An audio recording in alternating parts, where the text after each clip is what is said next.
PJ Washington helps the Mavericks stand on business tonight as they take out the Oklahoma City Thunder on the road for their second consecutive win. How they got it done, all coming up here on the DLS MAVS postgame show. Here we go.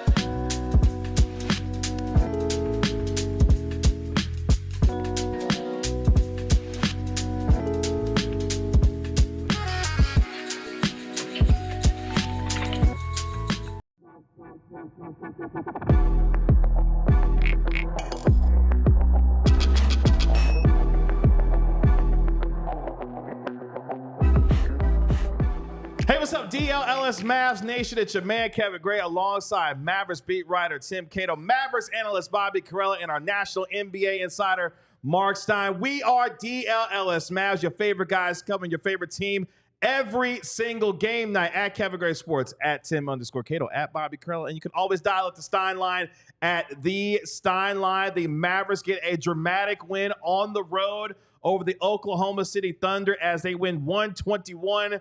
PJ Washington, the star, with 27 points, 17 rebounds as the Mavericks get the dub on the road. Without the services of Luka Doncic, the Mavericks improved to 7-7 on the season as they get ready to come back home to take on the Pelicans on Tuesday. Let us know how you're feeling in the chat. Like, comment, and subscribe to DLS Sports here on YouTube. So much to get to over the next hour plus here and break it all down on how the Mavericks got it done in dramatic fashion tonight, gentlemen, in what was a comfortable, it felt like, first half of the first quarter, and then all of a sudden things took a dramatic turn, but all things come up rosy for the Dallas Mavericks tonight, Tim Cato. Imagine being a Thunder fan.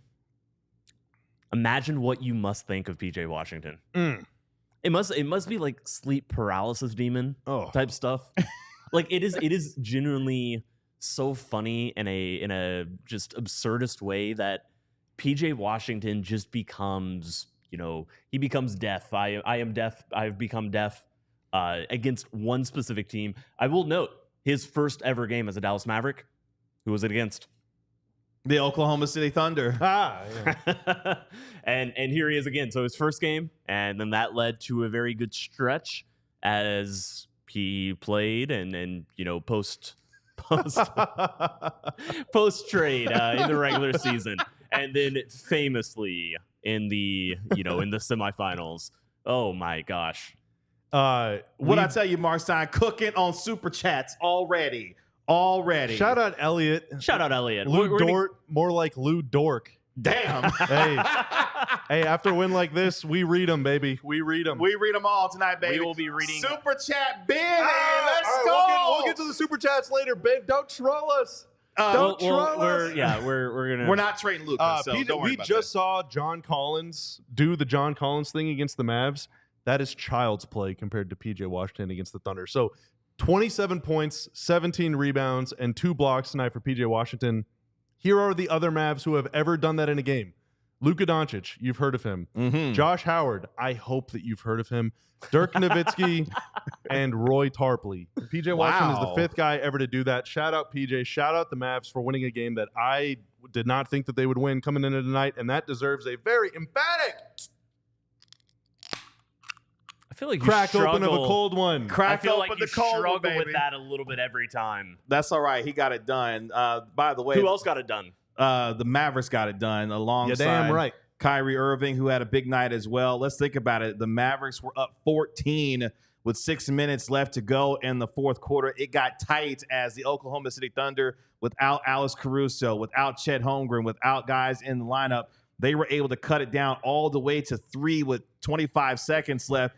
Shai Gilgeous-Alexander, who had a monster night himself with 30-plus points, hits the 3 to make it 121-18. Kyrie Irving that gets tied up on the baseline for a jump ball. Mavericks lose a jump ball. Then eventually SGA gets to the free throw line, misses, makes the first free throw, misses the second free throw. Lou Dort misses what would have been a potential game winner at the buzzer as the Mavericks are able to escape. And as Mark Stein said during the course of the game, never a doubt, sir, as the Mavericks found a way to get it done on the road. And that's why, because obviously there were a bazillion doubts from finding out earlier this afternoon that there would be no Luka Doncic, knowing that the Mavs in their 6-7 start really only had one win that you would get truly excited about. There was nothing to suggest that we were going to see this kind of performance. And although the last 2 minutes will not make the end of season highlight reel, and God,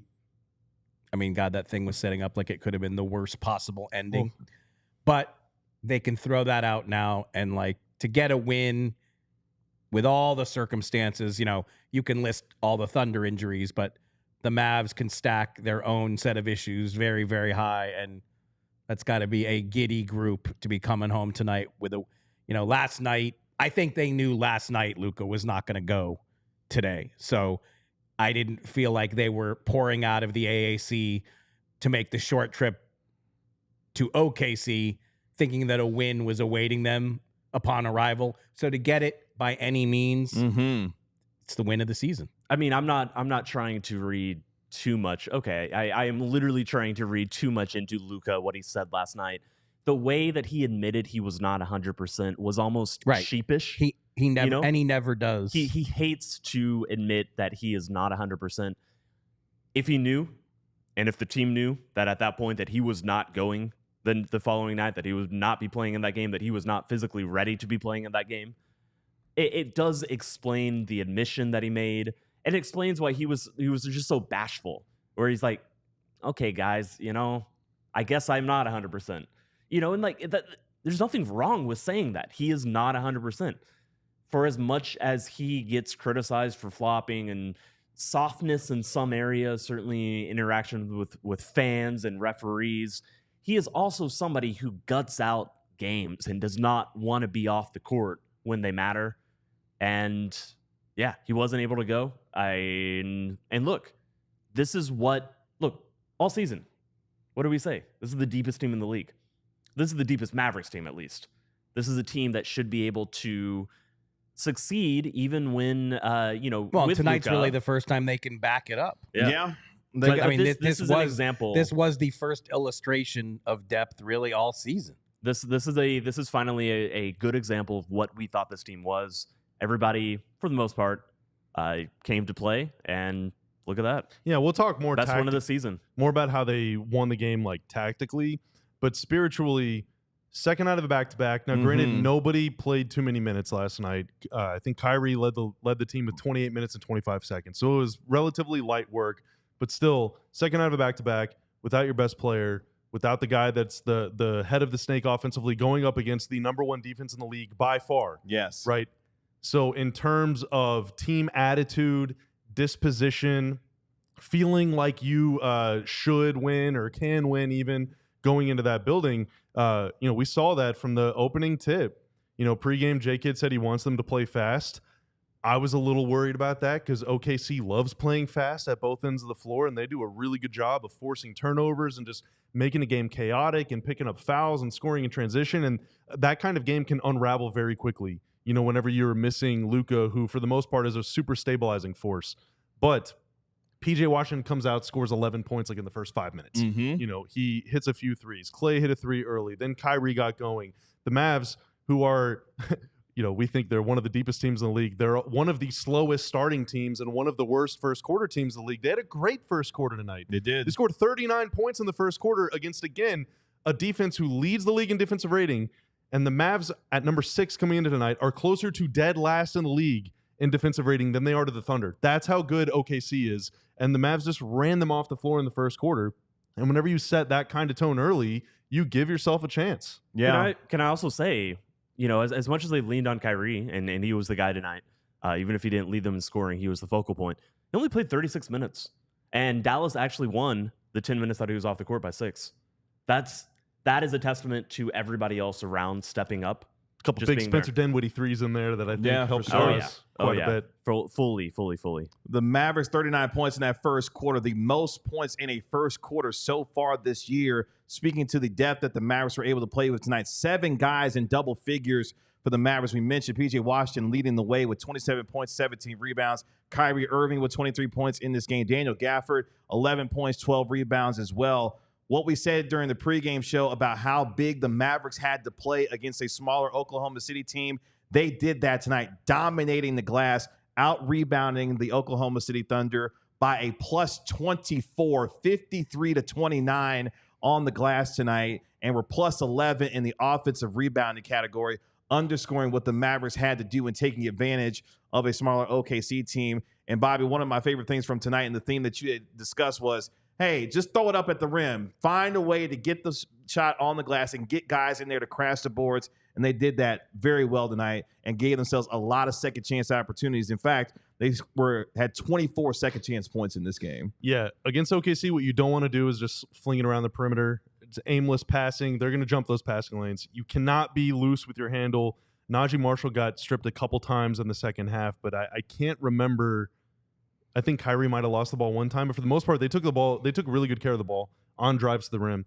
And whenever you're going to the basket, oftentimes you're going to want to kick it out because defense is going to help, but OKC is not over helping. They were just kind of staying home on guys. So if you're passing out of that, it's going to be a turnover. Just go up and shoot it. Yeah. Put it up high and soft off the rim, high and soft off the backboard, because Gafford or Lively is going to be there to scoop it up. P.J. Washington had 6 offensive rebounds too. Just give yourself a chance. You're bigger than them. Use that to your advantage.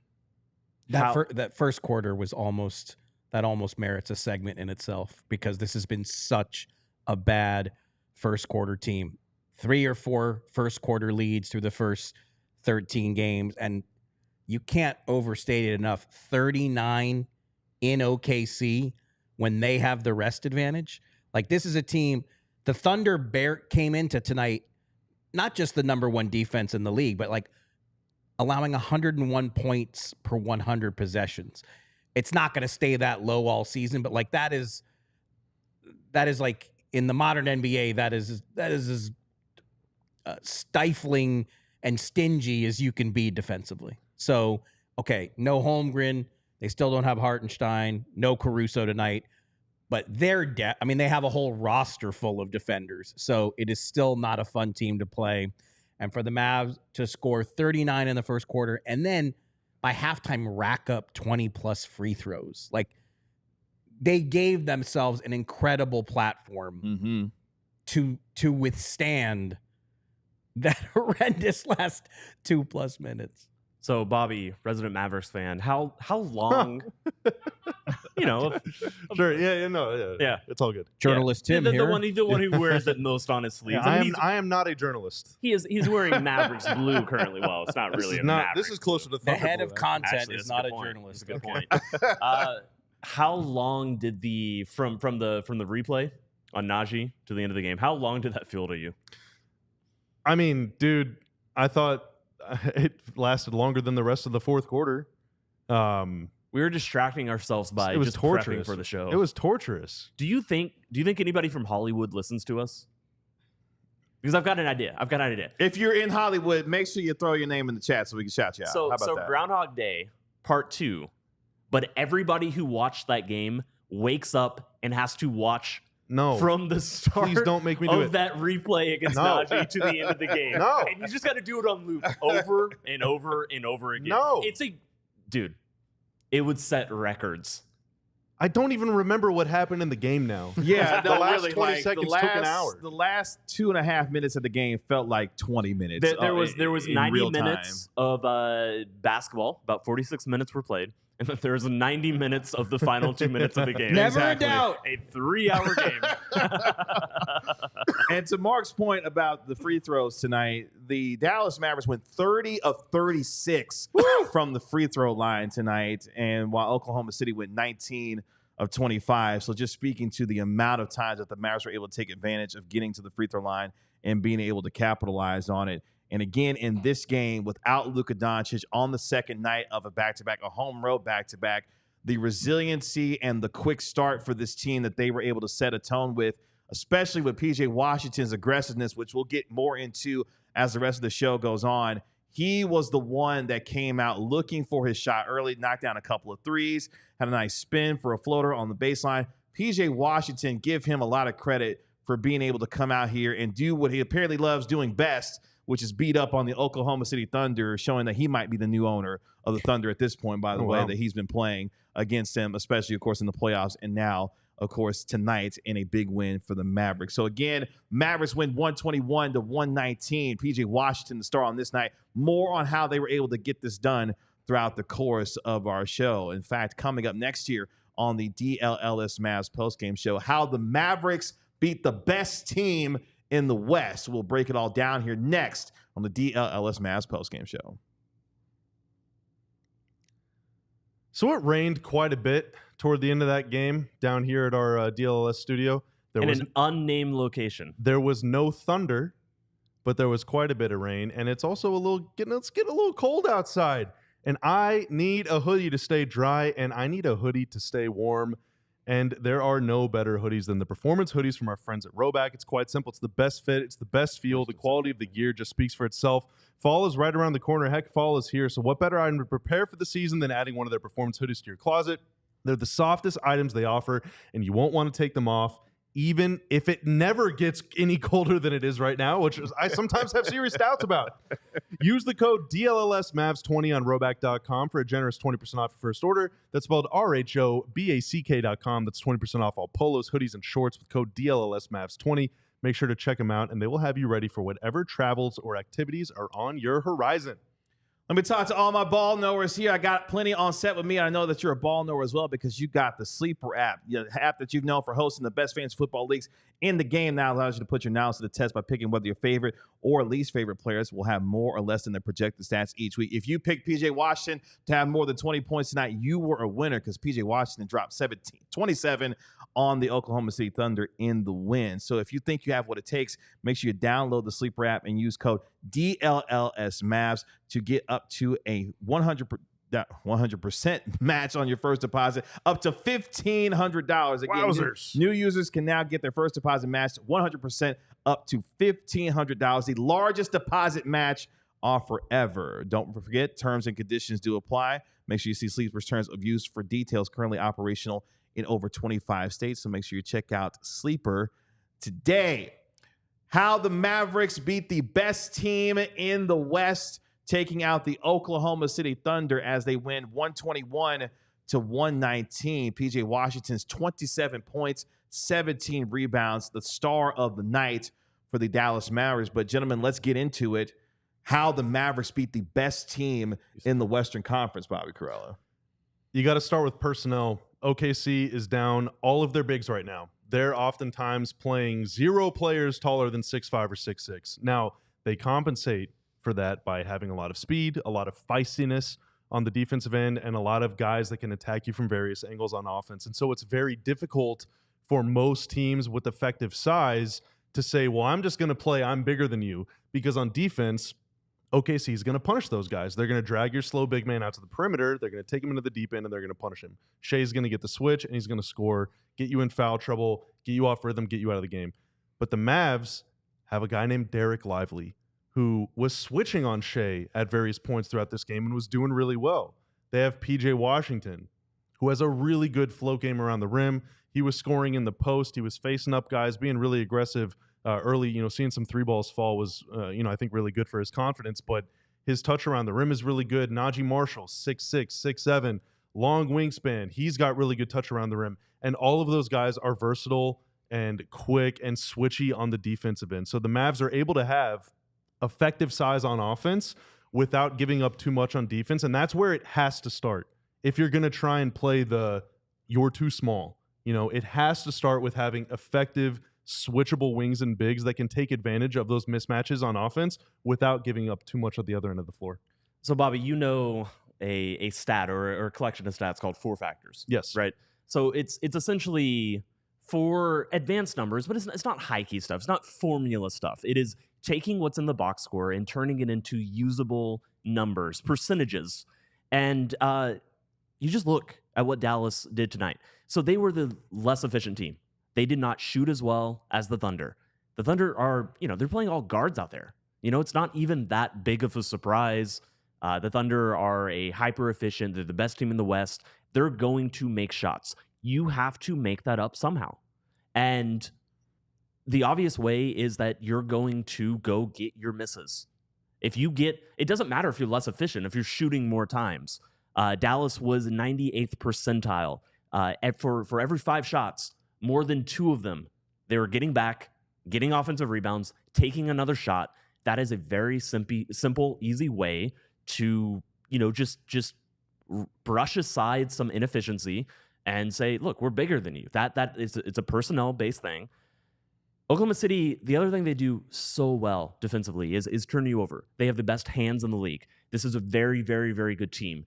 And quite frankly, Caruso being out was a huge loss for them. Huge loss for them. Yeah. I think the Thunder, against teams who have lively-like players, and there's not too many lively-like players in the NBA, but against teams that have that, the Thunder are going to struggle a little bit, at least until Hartenstein gets back. And I think once Hartenstein gets back, that's going to normalize things for their team. Obviously, Jalen Williams, the center, that's going to help things as well. They just don't have centers, as you said, Bobby. But it's so important that you don't turn it over. And Dallas did. Dallas was not perfect on that end. You can't go into a game against the Thunder and expect to be perfect on that way. In fact, the final possession, it came down to a jump ball, not a turnover. But that was a situation where, the Thunder just get hands on the basketball in ways that you don't expect. But to finish this game with 16 turnovers, even though Dallas is playing big, they're playing with centers who don't have the dribble skills. They don't have, quite as much awareness, at times of when there's going to be a guard swooping in from behind to knock the ball out of your hands. To finish with 16, that's acceptable. And the other thing that happens when you're just playing bigger players, you know what you do? Think about playing pickup when you're going up against somebody and they're taller. You foul that dude. You foul that dude so many times.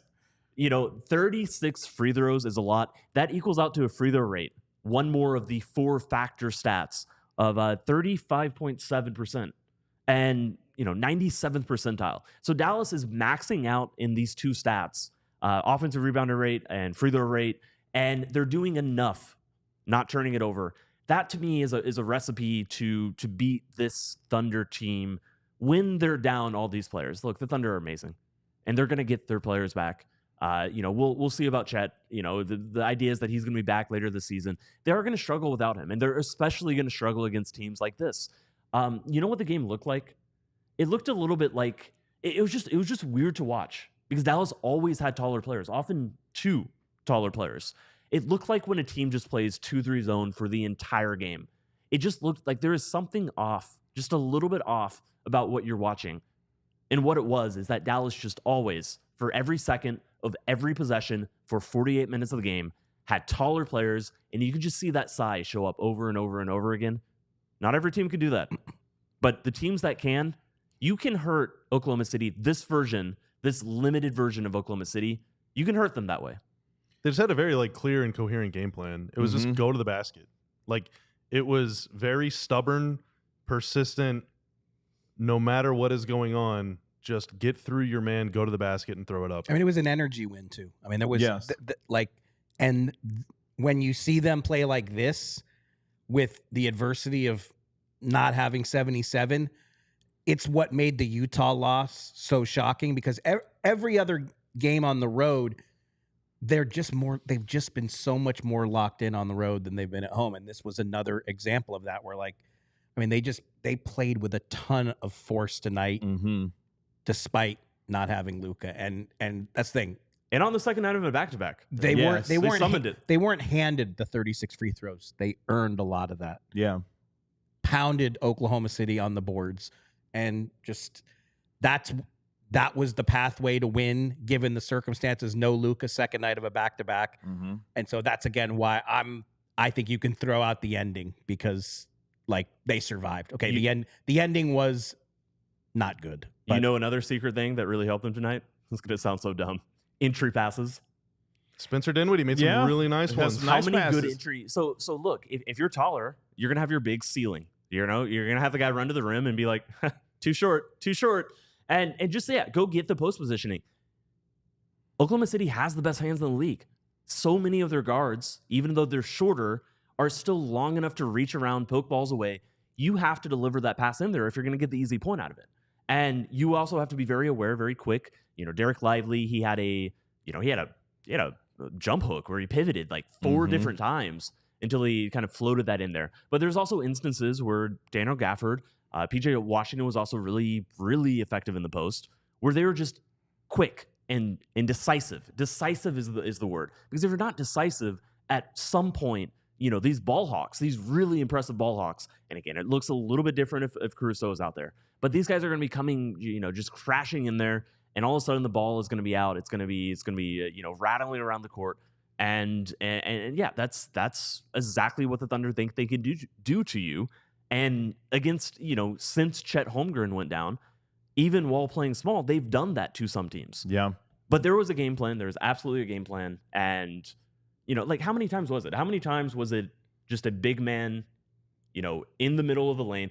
And crucially, just making sure all the other players know to be spaced. They know to clear out. They know to let that big man have a chance to do it. Don't cut into the lane. Don't take their space. If you bring a second defender, that's the scenario where all of a sudden that ball is going to get poked out. I just completely co-sign what you said, Bobby. It was a very coherent, it was very clear game plan, and it worked. Never a doubt. Never a doubt. I mean, in a couple of numbers that speak to what you guys are discussing, particularly when it comes to the energy factor, you look at the second chance field goal makes and attempts that they had. The Mavericks had 15 second chance field goal attempts and made 8 of them for a 53% clip.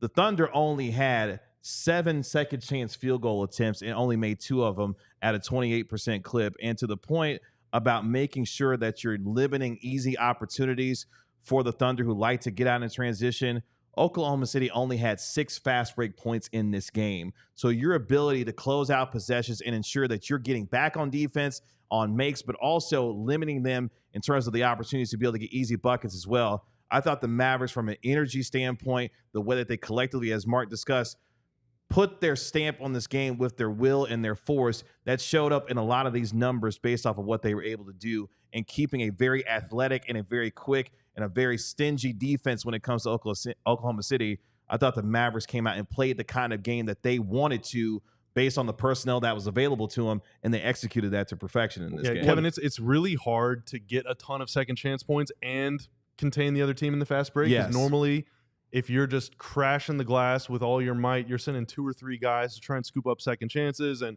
maybe a guy misses a layup, he ends up out of bounds, so now you only have 1 or 2 guys to get back. But because the Mavs just had all the size, they only needed to crash the glass with 1 guy. Just whoever the tallest guy is that's close to the rim, just put your hands up and jump as high as you can. You're going to come down with the ball. Yeah.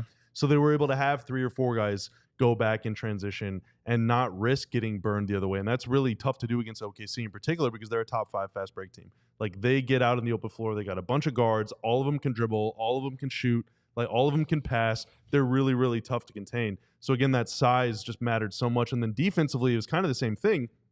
The Mavs are switching as much as they did. Lively or Gafford or PJ or whoever, like, all these bigs are ending the play 25, 30 feet from the rim to contest these threes. But the Mavs still have the second and third tallest guy on the floor behind them. So you could switch and contest shots without freaking out about, oh, my God, we're going to give a putback dunk ourselves, because OKC does not have anyone that can do that. So, again, it is just commitment, annoying, stubborn commitment to the game plan of just, I'm taller than you. What are you going to do about it? That's exactly what I wanted to bring up. The other end, the rebounding on the other end was just as important as the offensive rebounding. This is a team that is stunk at rebounding most of the year. 6 fast break points for both teams. Just 6 apiece. But Dallas, here's the thing. If you know because of the size that you're going to have that offensive rebounding advantage, don't be dumb and give it right back up just because you want to leak out, just because you've got the tallest people on the court, so you assume that you're going to go get those misses. Dallas did not do that. Dallas made sure that I just honestly, I was really impressed with the defensive rebounding. Offensive rebounding has been an issue for Dallas all season. And again, this is a little bit playing on easy mode, but you can't get too ahead of yourself. You can't start trying skill moves you've never tried on FIFA. Just because you're playing easy mode on the computer. I don't know what this analogy is. It's the last video game I played. You making it work. You making it work. It's not perfect. But Dallas made sure that this was a committed rebounding effort on both ends. Everyone boxed out. Yeah. Everyone boxed out. Yeah. I Go mean, back and watch some of the garbage that happened in the Utah game. How many guys are just like, I'm not interested in finishing this possession. I'm going to hope it comes to me. There was an offensive rebound against the Jazz that Jordan Clarkson took a top of the key three. The ball bounced off the front of the rim, off of the floor, back to Clarkson. Like, that is the kind of stuff that is going to make you pull your hair out. And they said, we're not letting these little guys do that to us tonight. the Mavericks were a plus 13 in the defensive rebounding category, out rebounding them on the defensive glass 35-22. Again, speaking to the commitment that the Mavericks had on the glass, they did the same thing against the San Antonio Spurs. But again, when you get the chance to play to your personnel strengths in a game where you're looking at Oklahoma City and saying, we have a size advantage, it's upon the team to execute that. And when you do it at a high level that they did, not only did you earn yourself opportunities at the free throw line, but you earned yourself second chance points in this game where you had 24 second chance points to the Oklahoma City's 7, a plus 17 in that category. Again, speaking to effort and execution based on the advantages that you have. And again, you couldn't do that better, Mark, based off of what the Mavericks were able to do in this game. Sorry, I got distracted. I was talking to a source, so somebody picked me up here. Ooh. I can't tell you what it was. Oh, no. Can you tell us who it was? Yeah. Talking to. Is that what a journalist does? No, that's what the head of content does. Okay, Mark, I Interesting. do want to I do want to like rewind a little bit because like back to that Utah game, stunner loss, as much as this was a stunning win. You said after that game, you had people around the league saying, "What the heck is going on in Dallas?" And like, this is 3 days ago. That's a good point. I have not yet gotten a text. Ooh, the haters are staying silent now, Yes. huh?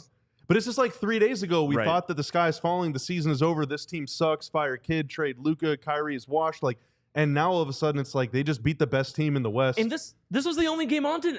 Oh no, No, not quite. But it's like, what can a win like this do There were to other NBA games. what can a win do like this to kind of like No, repair that's the the thing. vibes? I mean, vibes has got to be huge. I mean, they can walk back from Oklahoma City after a win like this. Because, like I said, last night I didn't feel like there was a ton of optimism that they were going to OKC to Sure. get a win.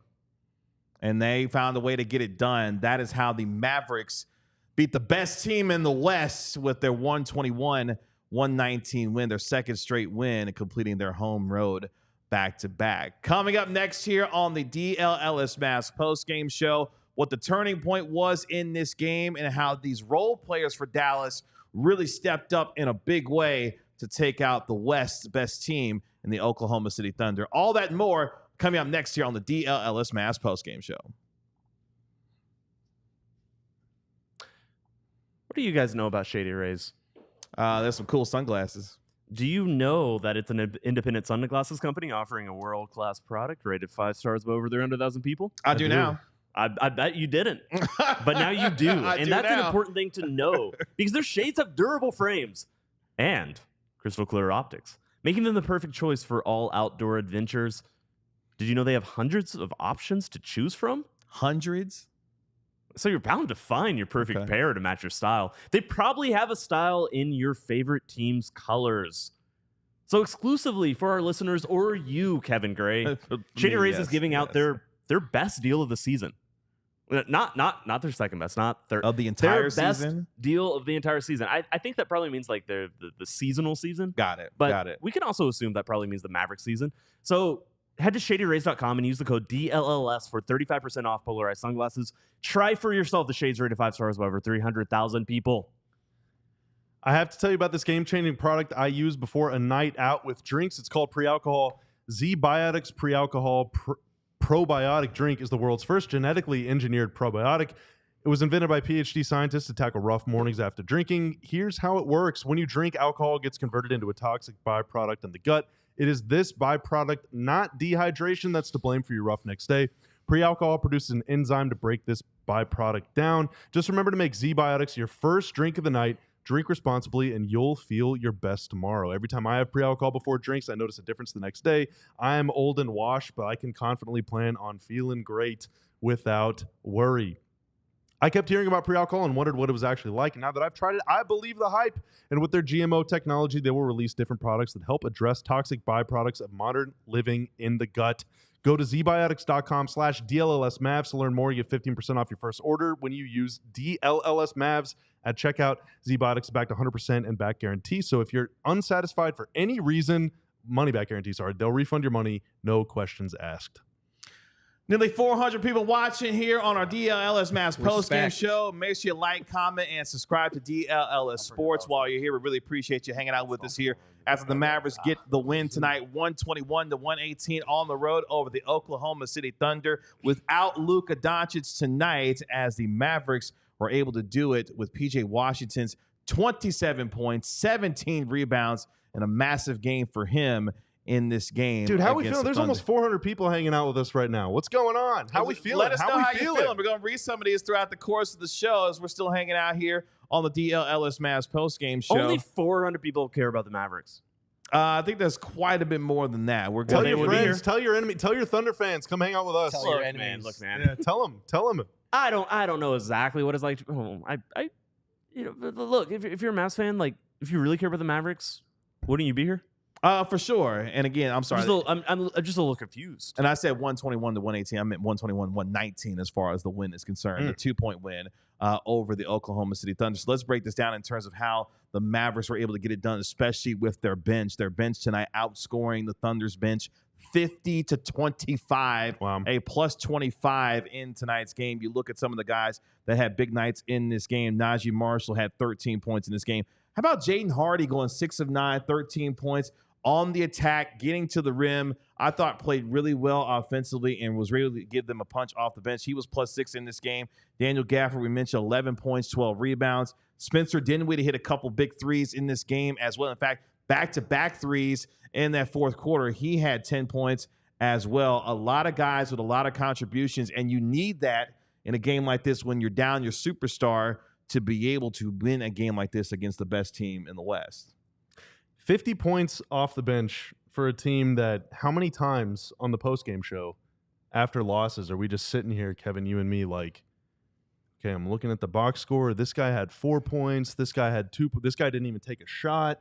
Like, now they got 50 points off the bench on a night without Luka. And it was, like you said, it was well balanced. It's 7 guys in double figures. It was Najee. It was Hardy. It was Gafford. It was Spencer Dinwiddie, who at the beginning of the fourth quarter was trying to ruin our night, and by the midpoint of the fourth quarter had made us have the best weekend ever. You know, like, everybody stepped up. Everybody made plays. Like, we that's haven't what even deep teams talked do. about to this point. Like, this day started with the Dallas Wings finding out that they're getting Paige Beckers. Right? Let's go! And then they win this game that you never would have thought they were going to win. So in terms of basketball days in Dallas, you probably got to go back to June for one that was this good. Can I look, you're not wrong. I 100% get what you mean, Stein. I still believe Dallas could have just won this game. Like I said on the pregame show, and I believe the entire time Dallas could win this game. You tried to warn us. You tried to warn us that this could be a game that the Mavericks could win based off momentum, based off how Dallas was trending, based on Luka being out, based off a lot of stuff. Yes, it seemed, certainly going into the game, it seemed like Dallas was likely to lose this.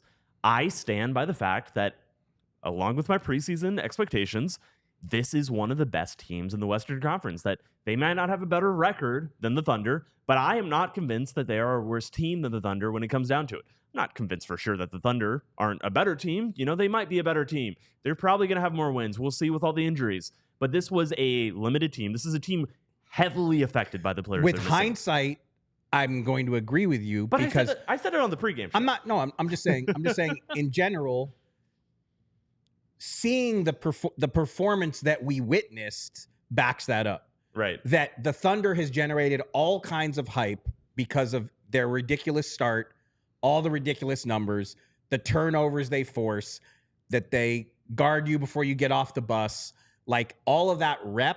And I think that really does. I think other teams are thinking about that and are like, wow, the Thunder. But this Mavericks team is not wowed by the Thunder. And I think that's what they showed us tonight, that for all the hype, all the success, all the potential that OKC has, they still feel like, no, we beat those guys. And this is our conference. And that, I think, did serve them well. And I was probably more pessimistic than I should have been. But again, it ain't that many days removed from Thursday, which was just like such an unrecognizable performance. That's the thing, right? So I want to kind of play center field here. Because, Tim, And you are in the center of us. That's right. Theoretically. By design. theoretically, I'm with you insofar as like coming in. I've believed really since they traded for Daniel Gafford. Like the Mavs have the best big man duo in the NBA, right? They have incredible big men, offensively and ideally defensively, right? At least theoretically. We haven't always seen it. Go back to Utah. Derek Lively is picking up fouls every 5 seconds, and Daniel Gafford was largely ineffective against a team without Walker Kessler. And man, when he had the second foul early in the first quarter before they switched it to somebody else, it's over. That was a sign of things were going to go exactly as the narratives prescribed. Yeah, and so when the most recent example of this big bad Mavs front line going up against a very undermanned or non-existent front line produced that result, it was hard for me to buy that they would be able to do it. It was hard for me to believe that PJ Washington, who did he score a point last night against the Spurs? I don't remember. I don't think he did. No, he was that he could just turn back 0-2, into Western Conference semifinals. PJ Washington, I feel like there were plenty of reasons to believe the Mavs could win the game.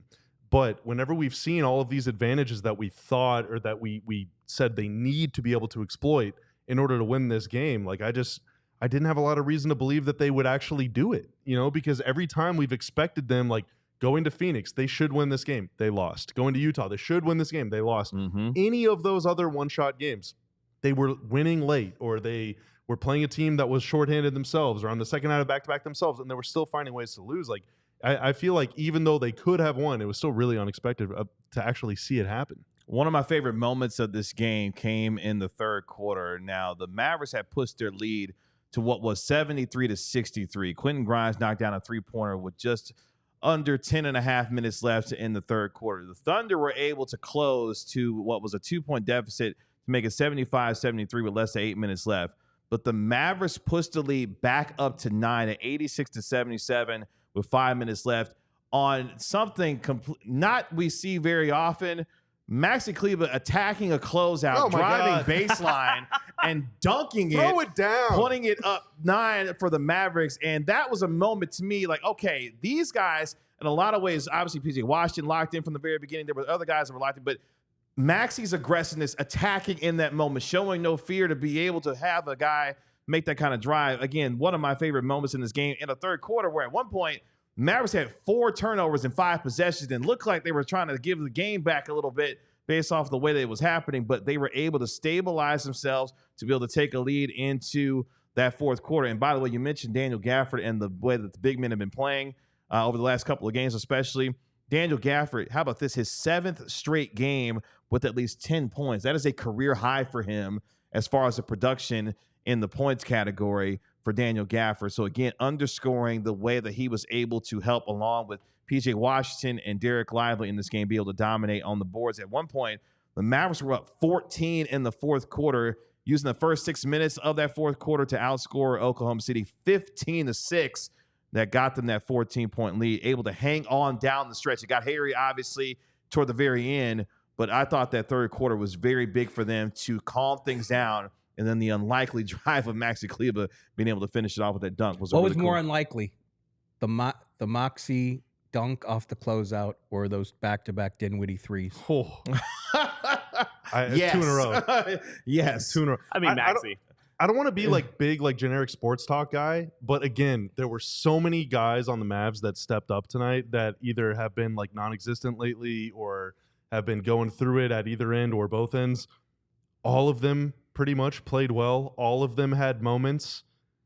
Is that kind of a thing that can carry over, or is this just, does this game end whenever they get on the plane, they come home, and now it's on to the next one? I have to think this counts. I do think than one. And because it has been a rough start to the season. Like, there have not been a lot of even in victory, there haven't been like triumphant nights. Like, I mean, it seems obvious, but you guys see me messing around with a phone. I am trying to get in touch with some people on the ground in OKC since obviously I'm not there. And one response I got was just big win. Like, it's not too early in the season for a big win. This was a big win. This is the funny thing about texting sources. Something just like sometimes you text someone, it doesn't matter how elaborately you word it. They're just like, yeah, we did good. This is a common thing that Stein runs into way more than me, but it's a very funny thing. I want to say two things. First is that let's next segment, let's contextualize Luka and winning this without Luka. There's and a lot of Luka talk in the chat tonight. Yeah, there's a lot of Luka talk in the chat. Let's contextualize that next segment. But first, I just want to say, in regards to the role players and just all these players going off, I do think there is something to the star player being out and every role player understanding they have to step up. I remember, I think Jaden Hardy specifically deserves a shout out just by himself. 13 points, 6 of 9 shooting, made the best pass I have ever seen him make. Just an incredible read of space that had not yet opened. That was he's about the pass to Kyrie? Yeah, the pass to Kyrie. Yeah. Down. It was I believe, OKC was running a 2-3 zone, and he recognized somebody was coming up, and Kyrie was going to be open behind him. Incredible pass. He's a good passer. He can make passes, but oh my gosh. There is something to role players understanding. As I say Hardy's career high, I want to say, for the team is 29 points that him and Josh Green had together in a game against Utah last season when neither Luka or Kyrie, I guess it was 2 seasons ago, because they had just traded for Kyrie and neither player was available. And they just both balled out in that game because they understood it was on them. You can go to any NBA shoot around or like pregame shoot session, and you can see centers who don't even spot up behind the 3-point line make 10 straight threes. You can see them hit 30 straight free throws. You can see skills that you could not imagine from role players who just can't quite execute it on the stage, can't quite execute it consistently. When somebody like Luka comes out, we'll have that big talk. But when somebody like Luka comes out and all the role players understand they have to step up, that there is an absence that has to be filled, and that there's no obvious person to step into that void, I do think that you get universally just a boost all around the bench, all around the rotation, and I think we saw that here in this. You do not universally get a boost. They have had some stinkers without Luka over the years. Yeah, some major stinkers. Yeah, I do think there's a psychological thing. That's also true. Sometimes it gets to you in the wrong way. I think tonight it got to them in the right way. Yeah, and they played in a building where, of course, most recently they had good vibes, and of course taking out the Oklahoma City Thunder in 6 games to advance to the Western Conference Finals last year. Real quick before we take our next break, I want to mention this because a lot of folks have been mentioning this in the chat as well. You won this game with arguably the best shooter on this team, even though he's a newcomer. Klay Thompson went 1 of 11 from the field and 1 of 8 from the 3-point line for only 5 points in this game, and you still found a way to beat this team on the road with that kind of performance from Klay Thompson. Again, you don't necessarily want to see that, and you don't necessarily want to win games when Klay Thompson is shooting that poorly from the field, but it underscores how much of a team effort it was for them collectively to come together to get this win, to pick up their teammate who was struggling from the field tonight, as Klay Thompson in 25 minutes only had the 1 3-pointer that he made for the 5 points. But a big win on the road for this team to be able to get back to 500 before they return home on Tuesday to take on a very injury-riddled New Orleans Pelicans team. We'll touch on that coming up more here in our next segment. In fact, coming up here on the DLS Mass postgame show, how the Mavericks were able to get this done without their superstar and Luka Doncic, and how they will move forward as they get ready to return home on Tuesday to take on the Pelicans. All that and more coming up next year on the DLS Mass postgame show. There's still almost 400 of you jamming with us in the postgame. Let's go. Thank you for spending the precious, precious hour after that final buzzer mercifully and finally sounded with us here on youtube.com/@DLLS_sports. We're bringing you pre- and post-game coverage for every Mavs game this year. We also got the same thing going on with the Stars, with the Cowboys, with the Rangers when their season starts up, with FC Dallas when their season starts up, and with the Dallas Wings. And hopefully Paige Beckers, if nothing weird happens, or maybe some other superstar will emerge coming to that Dallas. They'll take at the top of the lottery. But it's a very exciting time to be a Wings fan as well. We'll bring you coverage of them.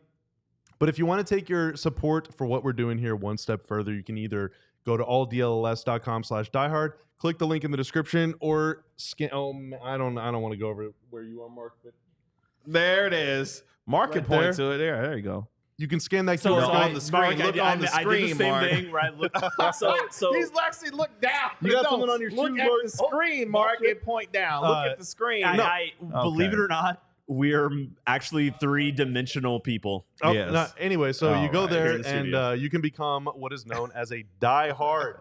It costs less than $7 a month Oh for my a year, God, and in that's exchange, you are going to get a free shirt when you sign up, a discount on all future shirts that you want to purchase. We've got more than 35 designs, a lot of cool stuff to choose from, and hats on the way, just like the one Mark has on his head right now. You also gain access to all the premium written content on our site, including post-game analysis, breakdowns, film breakdowns, interviews, columns, opinions, features, and much, much more on that site, written by people like Tim and others covering the top teams in town. You also get to join the DLLS Diehard Discord Lounge, where we're spreading good vibes, and Tim is posting quotes of things that I say while I'm watching games. Some of it safe for work, some of it not. But if you want to find out what I'm saying, you got to become a diehard to find out. That was so profesh. You sounded like Did you sound like shorten professional? I'm sound- used no, no, to no, you no. trying You to sound drag like the my guy- ass The off the rails. The shortening of words on this show is so It's out of control. Out of hand. It's out of control. No. You sounded like the guy at the end of like a gambling ad, Mm. where he's just like going like 300 seconds. Well, like, I have to miles talk a real second. fast because you keep making jokes. Well, Oh, they're okay. funny to They are. me. Oh, Are okay. Tim's jokes Hey. funny? Let us know in the chat. Yeah, poll Comment question. in the chat if Tim's jokes are funny. Tanner might even throw up a poll. Maybe. No. What is do this. happening here? Well, the Mavericks Luka won. didn't play tonight. Should they trade Luka? No. Oh. The Mavericks did win 121 to 119. Second straight win, even now at 500 at 7-7 through 14 games. PJ Washington, 27 points, 17 rebounds, standing on his business tonight in Oklahoma City. But gentlemen, we found out from our guy Mark Stein earlier today that Luka Doncic was not going to be playing in tonight's game. Of course, played last night against the San Antonio Spurs. They're able to get the win. He's dealing with a right knee contusion. He rests in tonight's game. The Mavericks pick him up and get the win. Mavericks return home on Tuesday to take on the New Orleans Pelicans. Mark, I'll start with you. As we look forward to this team getting back to Dallas, obviously the concerns for Luka Doncic, how much healthier will he be as the rest of this week and season goes on? What are we feeling and knowing about Luka Doncic, obviously missing tonight's game, and what that means going forward for him? Well, before the game, Jason Kidd sounded a somewhat hopeful note that Tuesday is at least being considered. But as we kind of covered before, I think Luka knew when he got up to the podium last night, he knew that he would not be playing in this game. He did not travel today. He stayed back for local treatment. So, will we see him Tuesday? I mean, I certainly can't make that call at this point. But this performance tells you, don't rush. This is the team we thought we were getting all season, really. So, I mean, if you can go to OKC on the second night of a back-to-back and win, can they beat the Pelicans have more injuries than anyone? Mhm. And also, oddly enough, the Pelicans a tiny team. You know, it's that's almost true. like you get to Yeah. run back the exact same strategy against a team that is not as talented. Yeah. Yeah. And not nearly as big, as you mentioned. yes. Eve. He's having a Eve. great season. But He is. hey, He has been great as a I watched rookie. Daniel Gafford back Zach Collins down and throw one down on him the other night. Throw it down, big man. Throw it down. And by Not the in other the night, first, I mean last not night. in the first quarter. And then if you get through Tuesday, you've got a couple off days. And that's a pretty rare thing in the NBA. We did, at least though, for their schedule recently. we did just finally get over how Kyrie did not play against Utah and the Mavs did not win that game. Correct. So They didn't come it's correct. really yeah, and Dallas lost that game. I'm right there with you.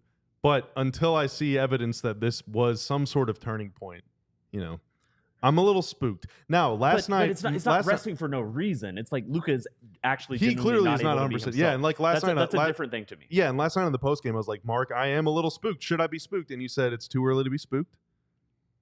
But Luka clearly doesn't look like himself this season.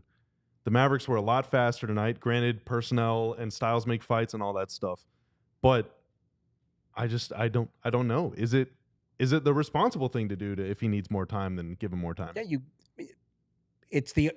if he needs more time, it is the only option. There's no Yes. like give him more time. If that's he's going to need testing, further evaluation. Obviously, he stays behind. The whole team leaves. Now, someone Shirley stayed with him to supervise treatment or whatever. But like, if he needs time, there's not even a debate. Give him time. And you have that time, especially with another couple of days off, obviously, before you get ready for the Pelicans on Tuesday. We will see what his availability continues to look like going forward. And then 2 days off before having to play Denver again on Friday in this weird schedule where San Antonio comes to Dallas twice before Thanksgiving and the Mavs go to Denver twice before Thanksgiving. Exactly. So Charlie in the chat calling him PJ Oklahoma. I don't want that comment like to go unmentioned. That's great. I almost great. Not Charlie Saturday, just for the record. But I also wanted to Charlie Saturday's mad at me. Is Charlie Saturday in here? Because I don't think so. I haven't seen him yet. He's mad at me. So what this underscores to me is not that, oh my God, the Mavericks are a better team because Luka Doncic didn't play. It's that they need healthy Luka. They need a better version of Luka. Because Luka's able to play at a fast pace. Like, he is able and capable of doing that. Jason to an extent. But, Jason could ask him to play at a faster pace last year, and he did it. If 100% Luka is out there tonight, it looks very different. Not very strong. It's a different basketball game. They play a little bit differently. It looks a little bit different. But that's fine. That different-looking style beat Oklahoma City in 6 games in the playoffs. Just, 6 months ago? Gosh, time goes too fast. 6 months ago, yeah. But it's this version of the Luka that we've seen. All of us watching this team have seen repeatedly just trot out there and not be himself. And yes, we've had better moments of Luka interspersed with moments of Luka that were just embarrassing, disappointing. Defensive lapses. Even the high-profile defensive lapses have been joined by a bunch of lapses that were much different. And so look, what this team is missing is not, it's not that this team doesn't need Luka Doncic. No, this team needs a Stan war. A Stan? I don't like that. That scares me.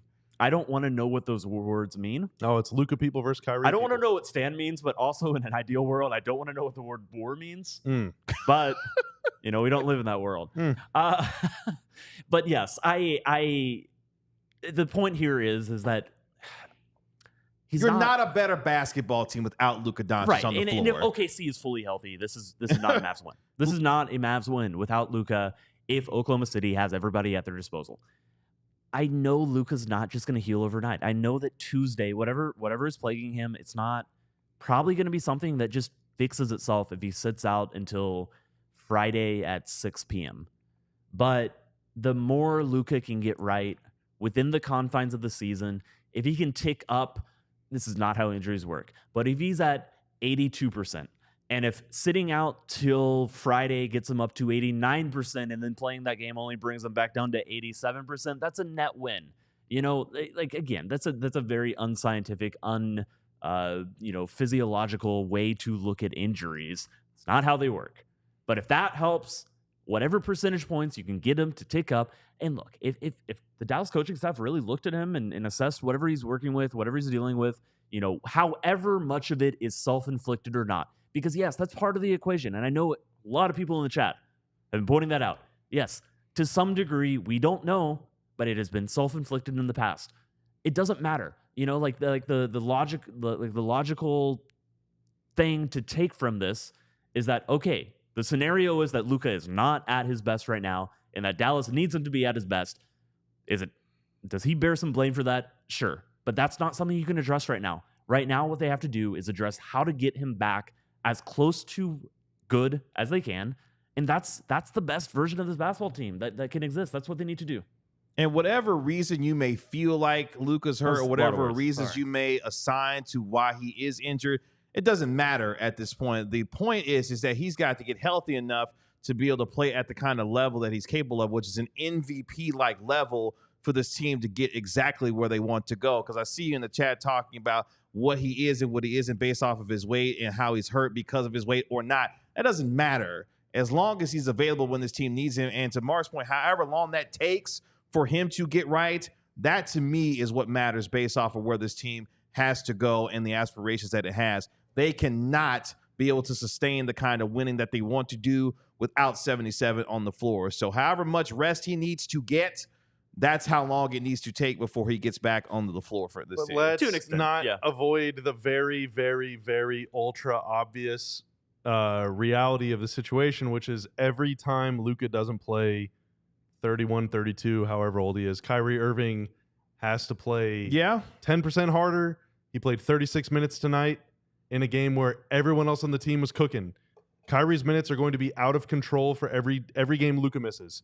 And Kyrie needs to be 100% at the end of the season too. This ain't just Mavs need to do whatever they can to get Luka healthy. Mavs need to do whatever they can to get through the regular season with everybody healthy. We just saw the Mavs drop games without PJ. We saw the Mavs drop a lot of games without Derek Lively. The Mavs lost a game when Derek Lively played but was in foul trouble. Like, all of their best 4 or 5 or 6 players are integral to this thing. And so it can't just be Luka, go take 3 weeks. We'll be fine. And can we? I think we should just. I would like to shelve the nonsensical Luka talk and just let's close with something that's real. Well, I've one last thing. I think mine did come across a little bit. My oh no, I was definitely trying to dunk on the folks that was in the chat talking about Luka's overweight, and he started like there's a lot of things that are assigned to his narrative about what he is and what he isn't as a player based on how he is overweight or if he's not. A lot of it, to me personally, is nonsense, but at the same time, there is that narrative that is out there. I guess my point is to maybe we might, again, this may be a longer discussion at some point down the road, there might have to be an adjustment of the expectations for this team based on its superstars' availability or not, because I'm looking not just at this year, I'm looking at the next 2 or 3 years when it comes to how long this player needs to be at the optimum level for this team to compete for championships year in and year out. And we're going through a 3-4 year stretch where it's continuously he's dealing with injuries that continue to plague him. I guess that's where I am. And maybe I have to start adjusting my own expectations for this team based on the health of their superstar at this point. Okay, well, here's my closing final thoughts. I'm not advocating for Luka to sit 3 weeks if that's like the thing that gets him perfectly healthy. And I want to make it very clear, Luka's health problems or Luka's struggles absolutely have been self-inflicted at many points of his career. Sure. And that's an issue, and that's an ongoing issue. I'm just saying you can't solve that right now. I don't know. I'm not saying for sure that's the case.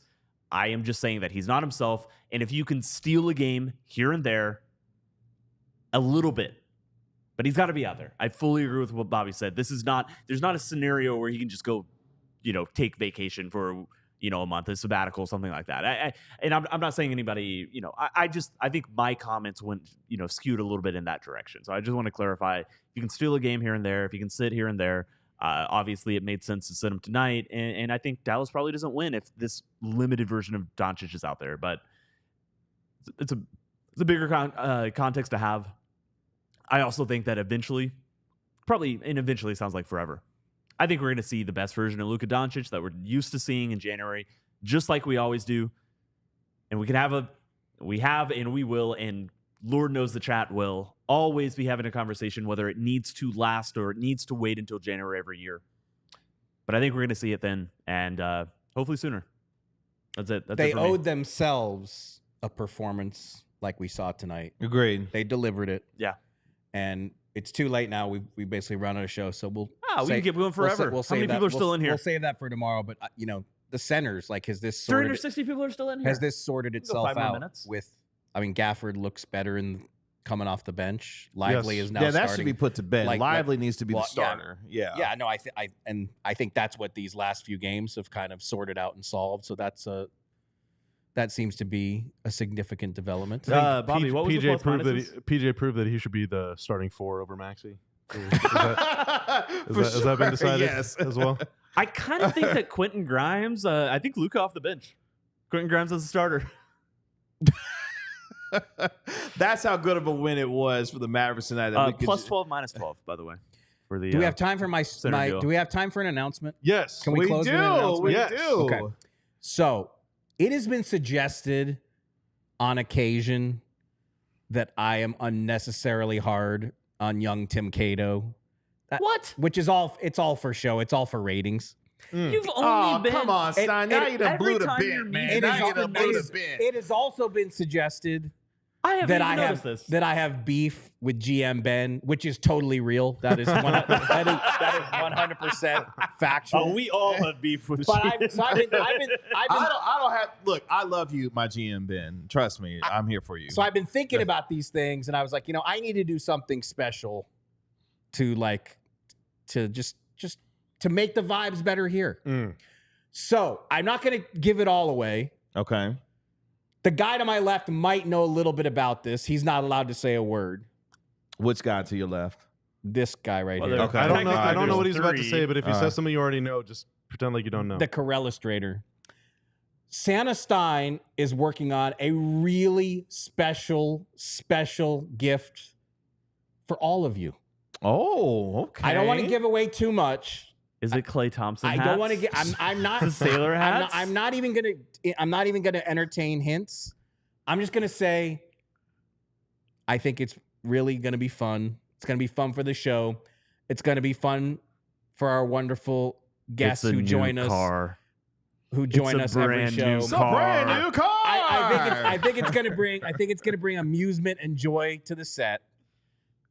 And that's as far as I can go. That's as far as the announcement can go right now. But just know that I'm working on something special for all of us. Well, that's a hell of a tease, Mark Stein. We really appreciate that. That's and to very find out kind, what Mark. it is, tune in tomorrow? No, not tomorrow. Mark said, I'm not necessarily. I need a little bit more time than tomorrow. Oh, okay. Okay. But, Fair I enough. think it's just us three on the show tomorrow. In fact, Yeah. Just us. So it would be hard for three. me to reveal it tomorrow when I It won't would be a here. little bit hard. But Oh, Well, Mark, every time you're fake mean to me, it's one of the best moments of my life. Oh, that's sweet, Tim. So Thanks, the chat, y'all can shut up. Y'all don't know. Y'all don't know what it's really like in the studio. Shut up. Oh, Well, my gosh. Wow. I'm also being fake mean to the chat. That's the thing. Yeah, I'm okay. friends. I'm Are you individually, real at this personally point? Like, what's friends. real? He's only I am friends He's with only a every real single person in journalist. there. And I guess it doesn't make sense what I'm pointing at. I'm pointing at the little slide, like the little reel of the chat that we see on our TV screen that you guys. By that's the how way, the magic happens. Did we get answers, Tanner, on whether or not Tim is funny? They said yes. They said yes that Tim's show jokes me are that funny. poll. rigged. Okay. All right. It Can was we, a can we send landslide. that poll to Secaucus?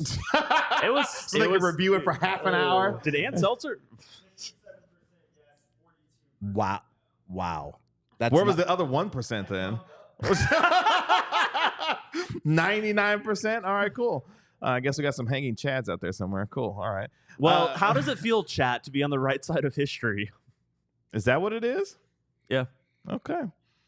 As we scroll to the chat. Shout out to all of you who joined us for our DLLS Mavs postgame show. If you want more Mavericks coverage, tune in tomorrow at 1 p.m. We'll have our regular podcast, our DLLS Mavs podcast, myself, Tim Cato, and Bobby Carella. Detailing, of course, the Mavericks getting ready to take on the Pelicans on Tuesday. More breakdown on how this game went down tonight for your Mavericks as they win 121-119 for their second straight win. PJ Washington standing on all his business with 27 points, 17 rebounds. He was the star in tonight's game without Luka Doncic, as the Mavericks even their record at 7-7 on the season.